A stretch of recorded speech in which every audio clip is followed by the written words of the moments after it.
First off, is it offensive that I wear this shirt? Because X-Men is apparently a ripoff of Doom Patrol, but whatever. Let's get into this review.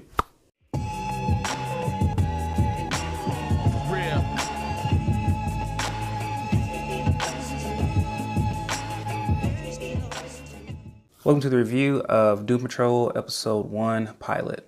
And there will be no spoilers for this first part of this review. And this first episode is very much a pilot. Like, you can tell this was made to kind of pitch this show, even though it's kind of a backdoor pilot in Titans. And before I get more into it, I didn't really care for the Titans episode that much. It was probably my least favorite episode. I know it's some other people's favorites, but I think it just didn't connect at all to the show Titans, and it wasn't really supposed to. But I did enjoy this first episode here.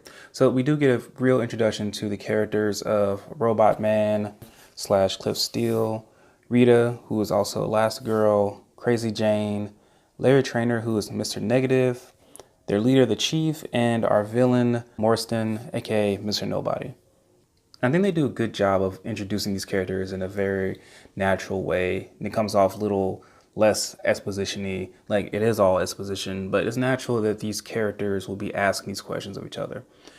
So Robot Man, you kind of get introduced to him first, and he used to be a race car driver, and now his brain is stuck in this robot. It happened in 1988, and he comes to this place where this scientist has, saved his life in a way, if you want to call it that, and he has to kind of readjust to things. And along the way, he meets all these other people in the house, and they kind of grow and become a nice little tight-knit family. Then towards the end there, we get introduced to the villain, and that's essentially the first episode. But what I loved about this pilot was the tone. This show is weirdly realistic. Like, the characters feel real, especially of Robot Man, which is freaking strange to say, but also this tone is bonkers in a sense. There's a voiceover done that really breaks the fourth wall, but it doesn't do it in a way that's laughing at itself, but it's really laughing at the genre of superhero television shows. Like, the first line is like, "Oh God, who needs another TV show? Like, I'm sure you'll stick around for the next hour." And I really enjoy that commentary on it. I hope they stick with this voiceover work. I know in the Arrow pilot, like, there was kind of voiceover done and they dropped it after like the first or second episode, but I hope they really stick to this because I think it really is part of the DNA of this television show. And I think this show looks expensive. It looks more expensive than Titans, like the way it's shot, and it just makes the world feel way more three-dimensional than other television shows, especially CW shows, which start to feel very two-dimensional. Like, you can tell they're on sets. In this show, it seems like they're on location in a lot of these places. But in summary, it was a very solid pilot. I have seen plenty of better pilots, but what this episode does is that it introduced me to these characters and it makes me even more interested and excited to watch more episodes. So it did its job.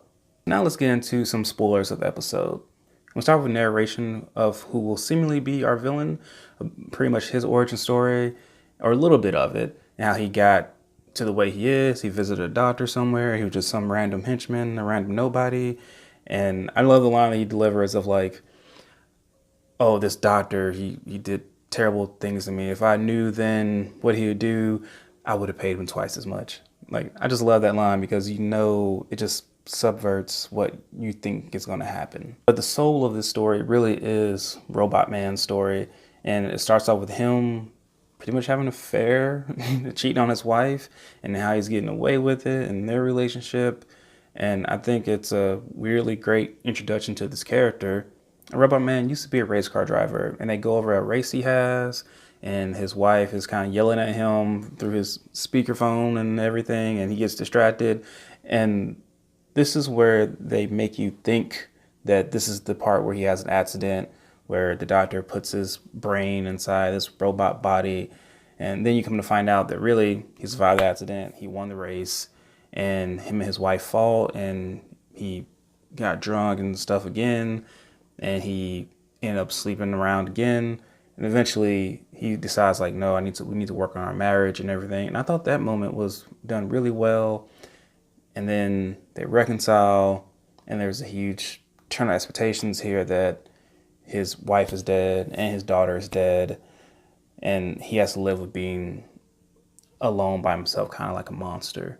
And then you come to find out that his daughter is probably alive, which some TV shows could make you kind of mad at that, just up and down of like, what is the actual story here? But actually enjoyed that roller coaster journey. And we also get introduced to Rita. She used to be an actress in the 1950s, and she was all self-absorbed and really shallow, and she pretty much got in an accident and became some type of blubbering, putty monster. And we get introduced to Larry Trainer, who is a pilot, one of the top pilots, sexiest man alive, apparently, just having sex all the time with women and stuff, apparently, allegedly, because it turns out that he was on the down low and he was with a gay man and he is gay himself. And I think that's a good character story there. Then we get introduced to Crazy Jane, who has 64 personalities residing in her head, and each of them have a different power. And once we actually see that power set, I think that would be really cool. We didn't get to see that much of it. And one thing I'm a little disappointed in, and maybe my expectations need to be put in check, because, you know, I'm still thinking about James McAvoy from Split and the way he can change these characters. They all feel like distinct characters, while this actress feels like it's the same person just having slightly different moods, except for that one really drastic mood of like Hammerhead, I think is that girl's name. But I still really enjoyed the character. All right, so when Crazy Jane comes back, she's like, hey, the chief is gone, let's go on a field trip. And they go into town and they pretty much just mess everything up. Then they come back in town, the chief is pissed at them, and Chief pretty much says, like, you have brought danger to this town, which they never really explain the danger at all. And that was the thing I found most annoying about this episode, is that there was no real antagonist in this episode. Like, I didn't really feel what they're fighting up against. Like, afterwards, the chief was like, we have to go, and the town's going to be dealt with, whatever. Something's bad's going to happen in the town, and we just don't know what that bad thing is. And then Mr. Robot Man is like, no, I'm staying, I'll protect the town. And I'm thinking like, well, what are you protecting the town from? Like, we weren't told what the big overarching issue was. But it seems like we're going to find out in the next episode. All right, let's get into my top 5 moments of the episodes. Number 5 is the moment that Rita has with the waitress. I just found that to be really heartwarming. Like, she's, even though it's so self-absorbed from her, that she just wants to hear from this waitress about how her acting career affected this waitress. But I just thought it was a nice moment. And then number 4, I just like when they sit around and watch TV of their past lives. Like, there's a lot of empathy that they show to each other. Like when Robot Man is watching NASCAR and Rita's watching with him, and she's like, this is what you used to do? He's like, yep, this is what I used to do. And they all just sit there and watch it. And then all 4 of them sit there and watch Rita's old TV shows and movies. Like, I just really enjoyed that part. A lot of team camaraderie. And number 3 is the opening and the voiceovers, mostly by Alan Tudyk. Like, he just does a good job of just recapping everything and that's happening in the show. And I really want that to continue. I think it can be a great characteristic trait of this show to really set it apart from other properties. Number 2 is Robot Man's memories come back to him. Like, when this moment happened, that, you know, he goes back to that flashback of the accident almost happening and he undercuts it.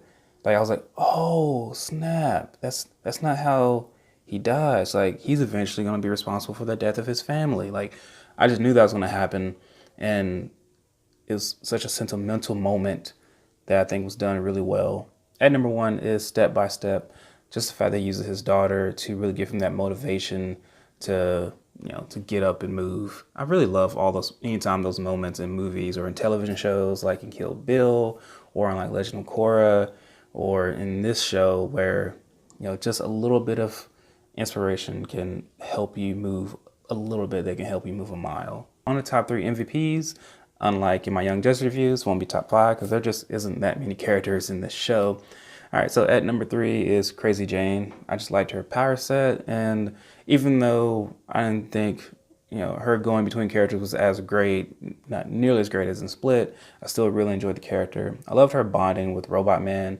I think those two will be a great combination and might really be the heart of the show. At number 2 is Alan Tudyk's character, Mr. Nobody. Like I said, I just really enjoyed his voiceover work in here. I think I'm really going to enjoy the character. At number 1 is Robot Man. Brendan Fraser does a great job, even when he's just Brendan Fraser there. Like, he's a great actor. Like, we kind of forget, and he's been out of the spotlight for such a long time, that this dude can act. I mean, he doesn't have to do that much in this episode, but he conveys a lot with just some subtle nuances. All right, those are my thoughts. Let me know what your thoughts are. If you like this video, like and subscribe, and sincerely, thank you for watching. I'm out.